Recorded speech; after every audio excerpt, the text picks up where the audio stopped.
While the U.S. economy faces real challenges, credit worries, rising energy costs, and a slowing housing market, among others, the October Bureau of Labor and Statistics Employment Summary and the preliminary estimates of third quarter GDP growth show an economy that is expanding.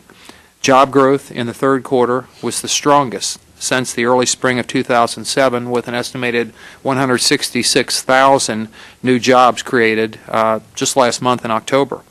The strongest month for job creation since May, October marked 50 months of consecutive job growth. 50 months of consecutive job growth.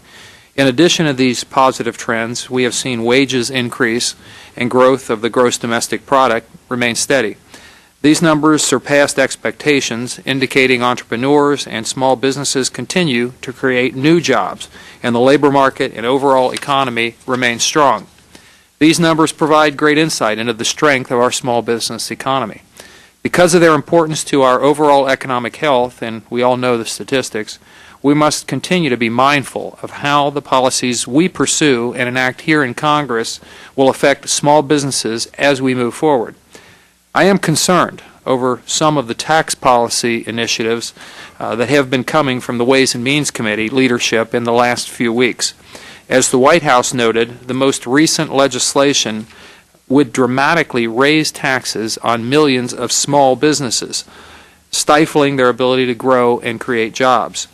Coupling this legislation with runaway government spending, and we are setting up a scenario that would put a wet blanket on future growth.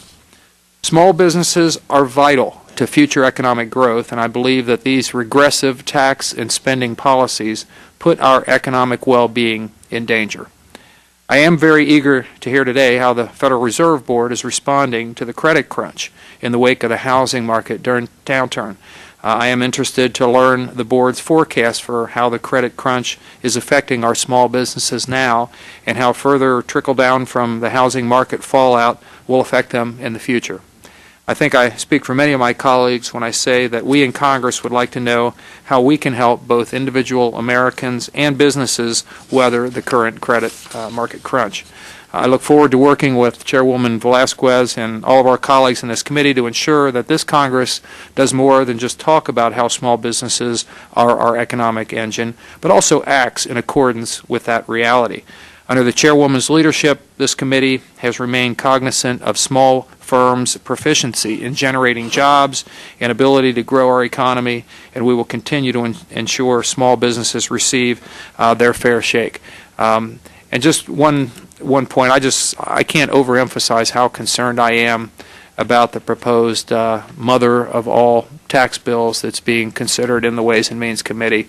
That gives me, and I think many other people, great concern about the impact that could have on the small business community, because the taxes that the chairman of that particular committee is talking about would fall probably most heavily on small business owners. That's the people that would really be targeted by that, and I think we in this committee should do everything within our power to get that less powerful committee to back down to this more powerful committee.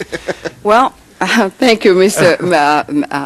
Chabot, but I just would like to add for the record that, the mother of all tax cut is a long way in front of us.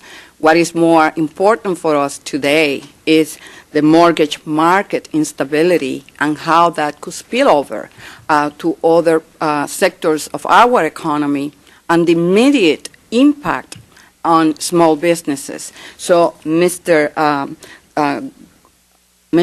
Frederick Mishkin, it is a pleasure to have you here today.